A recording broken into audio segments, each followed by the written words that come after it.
ધારાસભ્ય ચૈતર વસાવા સહિત હજુ પણ ઘણા બધા લોકો જેલમાં બંધ છે, પરંતુ હવે આદિવાસી વિસ્તારના જે આગેવાનો છે, જે લોકો છે, તે મેદાનમાં આવી રહ્યા છે અને અનેક જગ્યા ઉપર આવેદનપત્ર પણ આપવામાં આવી રહ્યા છે અને સવાલ એક જ ઉઠાવવામાં આવી રહ્યો છે કે જો અમારા ધારાસભ્ય જળ જંગલ જમીન બાબતે અવાજ ઉઠાવે તો એમની સાથે આ થાય છે, તો પછી અમારા લોકોનું શું?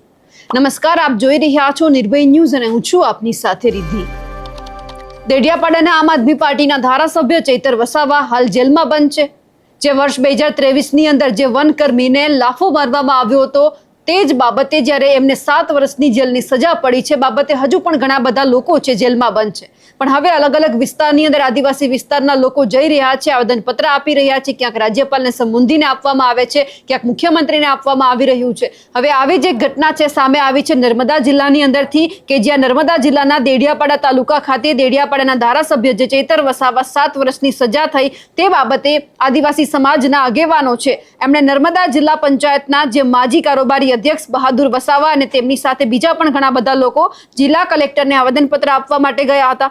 રાજ્યપાલને સંબોધીને જે આવેદનપત્ર લખવામાં આવ્યું છે ને એમાં એવું લખાયું છે કે સુપ્રીમ કોર્ટનો આદેશ હોવા છતાંય આદિવાસી સમાજને જંગલના જે પટ્ટા ફાળવેલા છે તેમાં પણ આદિવાસી સમાજને જો ખેતી ના કરવા દેતા હોય તો આ સાહેબ અયોગ્ય છે અને અમારા ધારાસભ્ય પર જે સજા થઈ તેને તાત્કાલિક ધોરણે માફ કરવામાં આવે તેવી રજૂઆત પણ કરવામાં આવી છે। અને આ સાથે જે એવું પણ કહેવાયું છે કે જો અમારા ધારાસભ્યને ગણકારવામાં નથી આવતા તો અમારી તો શું વેલ્યુ છે કે એક તરફ તમે કહી દો છો કે આદિવાસી વિસ્તારના લોકોને જે જળ જંગલ જમીન આપવામાં આવી છે તમામ ત્યાં ખેતી કરી શકે છે, પરંતુ જો કોઈ અમારા માટે લડે છે તો એમની સામે 7 વર્ષની જેલની સજા એમને ભોગવવી પડે છે, તો પછી આ તો ક્યાંનું યોગ્ય છે? આ સાથે જે તમામ લોકો જ્યારે આવેદનપત્ર આપવા માટે ગયા હતા ત્યારે તેમણે શું કહ્યું છે એ પણ સાંભળી લઈએ।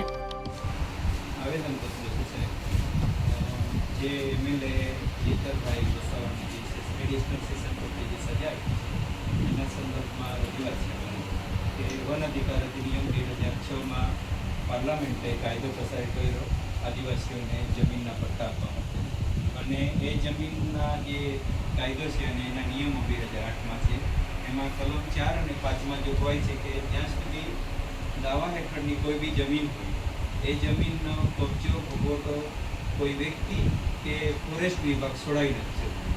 કોઈ આગેવાન અગર એમએલએ હોય કે કોઈ સદસ્ય હોય કે કોઈ આગેવાન હોય એ 2023માં ચૈતરભાઈ વસાવાએ દરમિયાનગીરી કરી અને કેસ દાખલ કર્યો। નો ડાઉટ એમાં મારી થઈ શકતી એમાં નથી પડતું અને સબ જ્યુડિસ મેટર છે સાહેબ, તેમ છતાં વન અધિકાર અધિનિયમ આદિવાસીઓના હક અધિકાર માટે અને જંગલના પટ્ટા આપવા માટે બનાવ્યો છે। તો આજે 20 વર્ષમાં પણ અગર એમએલએ જેવા માણસને બી આવી તકલીફ પડતી હોય તો સાદા માણસને જંગલના જમીનના પટ્ટા ક્યારે મળશે એ અમારો એક સવાલ છે। અને એની જોડે જોડે જે લોકો નિર્દોષ છે તે લોકોને 7 વર્ષની એડિશનલ કોર્ટે સજા આપી છે। તો માનનીય રાજ્યપાલ સાહેબને સંબોધીને આપના વતી આ આવેદનપત્ર આપીને ન્યાયના હિતમાં અને સામાજિક ન્યાયની દૃષ્ટિકોણને ધ્યાનમાં રાખીને અમારે રજૂઆત ધ્યાનમાં લે એવી નમ્ર અપીલ છે।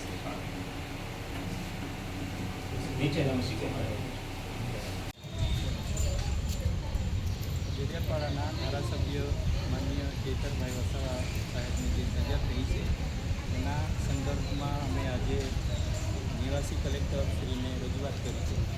એની સાથે સાથે અમારી રજૂઆત એ છે કે વન અધિકાર અધિનિયમ 2006માં કાયદો બનાવવામાં આવ્યો। આ જે કેસ થયો છે 2023માં મૂળ જંગલ જમીનને લઈને છે અને જંગલ જમીનનો કાયદો 2006માં બન્યો તો પાર્લામેન્ટમાં કાયદો પસાર કરવામાં આવ્યો તો એમાં એવી જોગવાઈ છે કે કોઈ માણસે દાવો કર્યો હોય તે દાવા હેઠળની જમીન કોઈ વ્યક્તિ કે ફોરેસ્ટ વિભાગ કબજો છોડાવી નહીં શકે, જ્યાં સુધી એમનો આખરી નિર્ણય નહીં આવે ત્યાં સુધી એ કબજો છોડાવી નહીં શકે। એટલે સરકારની આ ભૂલ છે। એટલે જે ચૈતરભાઈ અને એની જોડે જે 7 થી 9 જણની જે સજા થઈ છે એ ગેરવ્યાજબી છે અને વિશેષ કરીને ભારતના રાષ્ટ્રપતિ માનનીય દ્રૌપદી મુર્મુજી ને બંધારણમાં 72મી કલમ મુજબ જોગવાઈ આપેલી છે કે કોઈ વિશેષ વ્યક્તિ એમએલએ એમપી હોય એમને સજા માફી કરવાની જોગવાઈ હોય, એ જોગવાઈનો ઉપયોગ કરીને જ્યુડિશરીને રાષ્ટ્રપતિ શ્રી સૂચના આપે અને જે આરોપીઓ છે અને જેમને સજા થઈ છે એમની સજા માફ થાય અથવા સુપ્રીમ કે હાઈકોર્ટમાંથી સ્ટે મળે, સજાની માફી મળે એ રીતની અમારી રજૂઆત છે।